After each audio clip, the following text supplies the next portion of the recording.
campaign promise fulfilled. Mayor Brandon Johnson is ending the city's use of the controversial gunfire surveillance system known as ShotSpotter. The city's contract with the company behind ShotSpotter expires on Friday, and the police will stop using the technology September 22nd, about a month after the Democratic National Convention. A city statement said, moving forward, Chicago will deploy its resources on the most effective strategies and tactics proven to accelerate the current downward trend in violent crime. Meanwhile, what do you make of the decision to end this ShotSpotter contract? This is another horrible decision by the administration to cancel ShotSpotter. In certain communities, historically, they don't call the police, and this is a tool to help the police to respond quickly to 911 calls where shots are fired so they can get there in an expeditious manner, and now they don't have that tool. When data has shown people are not calling 911. So this is something to help communities that are still afraid to call 911 and to aid the police in responding in a timely manner. Well, and the superintendent had said he was supportive of it as well. Well, the superintendent said he's a huge advocate for ShotSpotter. So the administration is going against the same person he just hired to police the city of Chicago, and you're going against his expertise as far as being a policeman. So I think it's sad to say, but this is another political decision and not a common sense decision. I'm the only one here who thinks I actually like what happened in Chicago. And I know that sounds strange. I'm a conservative Republican, and I think it's fantastic simply because it's the American experiment working, right? We get a chance to see what higher taxes look like, what lack of law enforcement looks like, and you can sort of say, okay, maybe it works. I don't think it will. I don't think it's worked ever in the history of the planet, but they want to try in Chicago again. I think it's fantastic that they get a chance to fail, and other cities can do it a different way. I hate it when people come in and say, look, this is what we're going to do because we know better than you. Mick, the people in Chicago... You can't get a city back once that happens. Sure you can. Absolutely. New York has been up and down. It takes a long time. Again, part of this is tongue-in-cheek. I get that. But face it. The people in Chicago voted for this. We get the government that we want. We get the government that we deserve.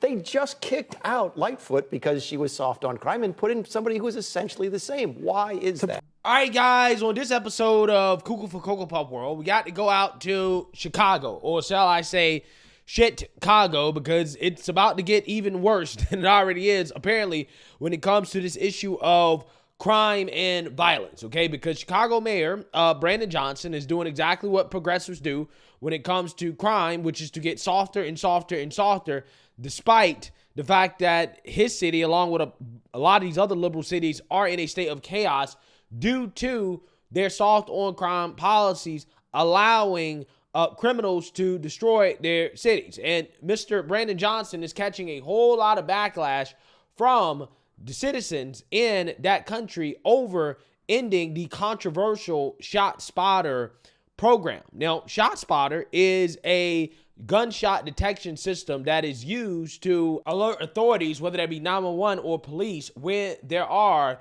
gunshots detected in an area and nobody is there to call 911, because there are a lot of shootings that go unreported that people don't call 911 for, and people end up losing their lives because of long response times. Okay, that is the elevator pitch behind this technology.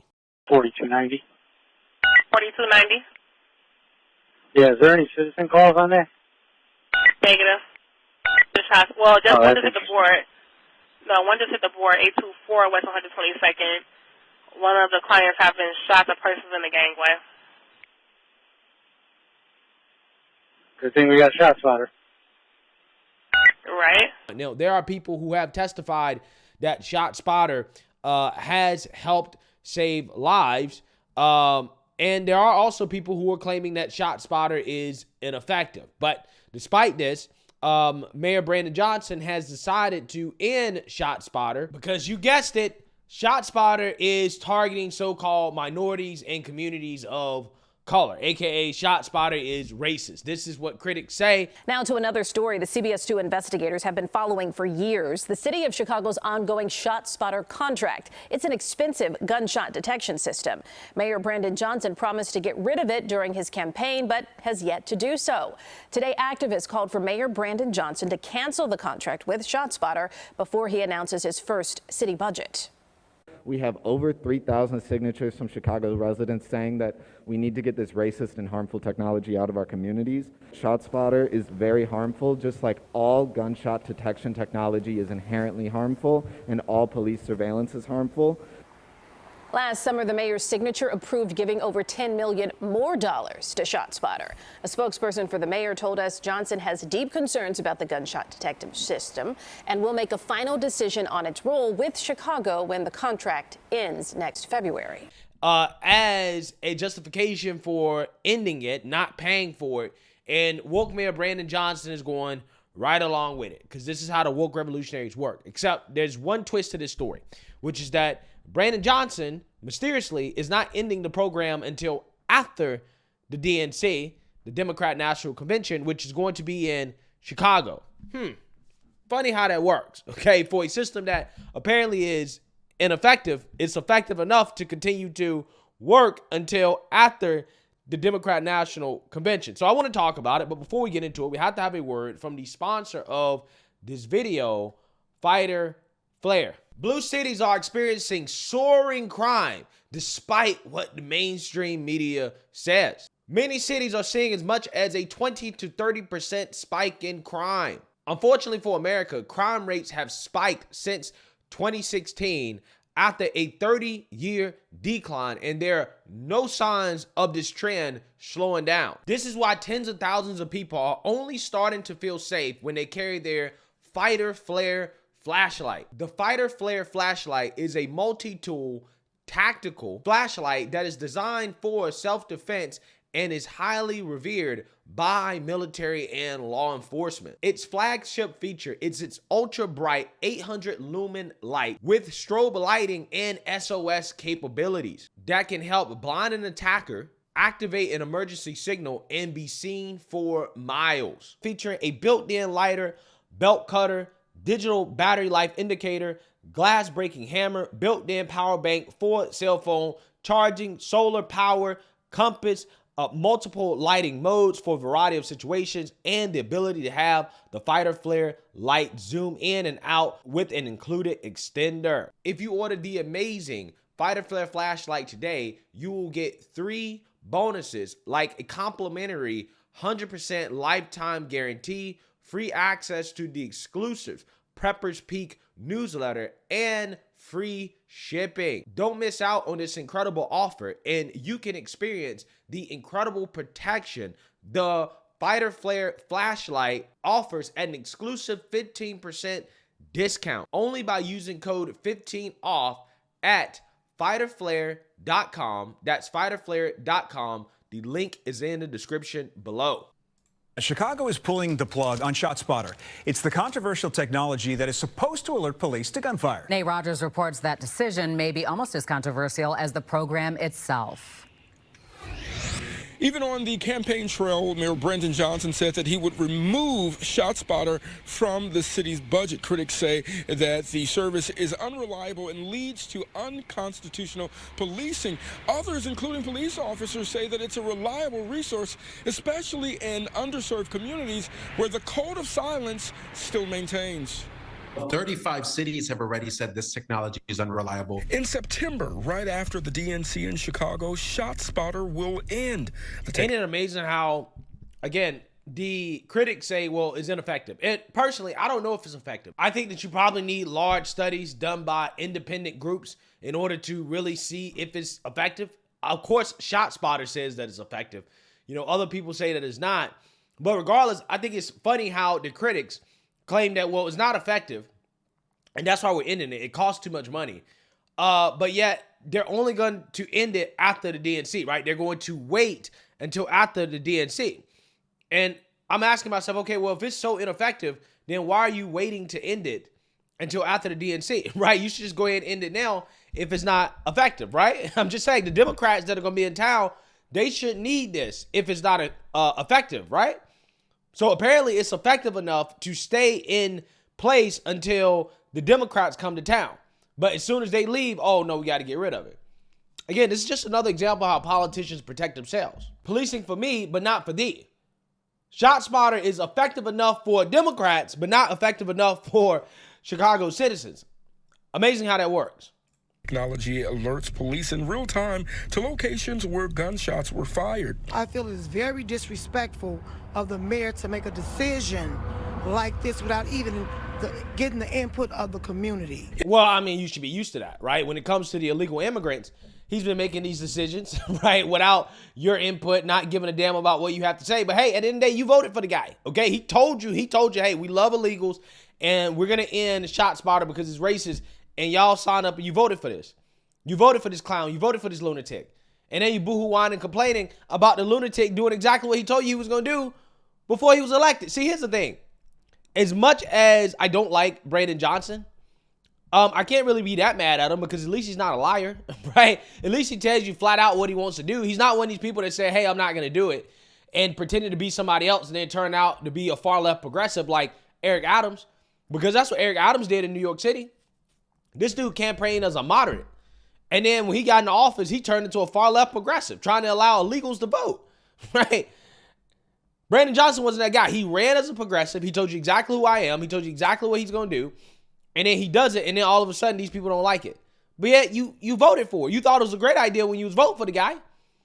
Or maybe, I don't know, you wasn't really listening to him. You was just looking at his skin color, right? You say, hey, we're going to vote for him because he's black. Amazing. In place since 2018, ShotSpotter cost Chicagoans about $8 million annually. City Council members speaking in Inglewood today outraged by the mayor's decision not to renew the contract, saying with the department down more than 2,000 officers, many residents are not calling police. And we're here to tell the mayor that he's wrong, that he needs to change his decision and listen to the community. Black and brown communities hear gunshots all the time. There are some communities are immune to it. So therefore, sometimes people just don't call the police. ShotSpotter saves lives. Why? Because the police will still respond to that call. This guy's living in it, right? This guy right here, you can tell the people that are living in it, that actually really understand what it's like to go through this type of stuff, to actually live in the hood, to live in a violent neighborhood, right? These people are desperate, right? This guy sounds desperate. He's like, yeah, we need to keep this. Again, I don't know if it's effective, but for this guy, he swears up and down that it's effective. Why? Because he lives in the neighborhood. He knows. And because he's actually there, he understands the value of having a system in place that helps get police to an area where there could potentially be gunshots, especially when you have a culture of no snitching, right? Snitches get stitches. So you have all these people that are free to commit crimes because nobody's going to actually tell the police. And you have a system in place that can help get around that. And the woke activists are trying to tear it down because it's racist, right? They just hate police. Amazing. Absolutely amazing. To that call. On the other side, several cities have rejected ShotSpotter because of inaccuracies and red flags. What the Inspector General's report found is that the police enter every single situation with a ShotSpotter report, guns blazing, because they think that there's shots being fired in that moment. And in the case of Adam Toledo, what occurred is it led to that little boy, that 13-year-old boy, being shot and killed. What led to Adam Toledo losing his life was the fact that Adam Toledo was running away from police, okay? Instead of actually complying, he was running away, and then he turned around very quickly in a manner that basically shocked the police officer, and he ended up getting shot. Adam Toledo should not have been out at night in the first place, okay? He should not have been out at night. He's a 13-year-old running around at 1 and 2 a.m. in the morning. ShotSpotter has nothing to do with this teenager losing his life. Again, see, this type of stuff, this is why they say, well, it doesn't work. And then they cite a story like that as evidence. That's why I got to say, I don't know. It sounds to me like it probably is somewhat useful considering how you have people begging to keep it in place.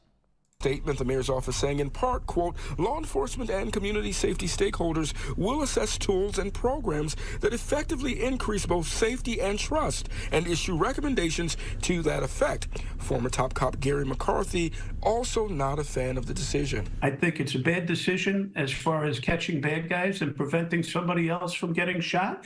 Now, we must add, in the case of Adam Toledo, a gun was found in his possession. Also, the police board ordered an officer involved to be disciplined. And now the last day for ShotSpotter is September 22nd. Until then, aldermen in Inglewood today telling us that they will work to win majority city council support to overturn the mayor's plans. That is the latest here outside Chicago Police Headquarters. I'm Nate Rogers, Fox 32 Chicago. Wow. Wow. You know, $8 million a year to, detect gunshots and to fight crime doesn't seem like all that much compared to the hundreds of millions of dollars, if not billions, that Chicago is spending to take care of illegals, right? Maybe you should take some of that money out of the budget to take care of illegals and then keep this in place to help police fight crime, right? I don't know. I mean, who knows? Maybe it could be a waste of money. I'm not entirely sure. But what I do know is that these accusations that is racist and that it, hurts black people, whatever, I think are bunk. Okay. I think a lot of the criticisms of it are just people that don't want to help police actually stop crime. Okay. They want to continue to embolden criminals. This is a part of being soft on crime. Mayor Brandon Johnson told you he was soft on crime, and he's doing exactly what he told you he was going to do. He's doing exactly what he told you he was going to do. So nobody should be surprised by this. It is what it is. The people that are boohoo whining and crying, hey, you voted for it, right? He fulfilled a campaign promise. He said, I'm going to end it. And then you crying about it. I don't get it. Why did 90% of y'all line up and vote for him? Talking to black folks, right? If you're so upset and shocked by him ending this gunshot detection system, doesn't really make sense to me. Let me know what you guys think. Make sure you like, comment, and subscribe. Most importantly, share a black conservative perspective. Peace.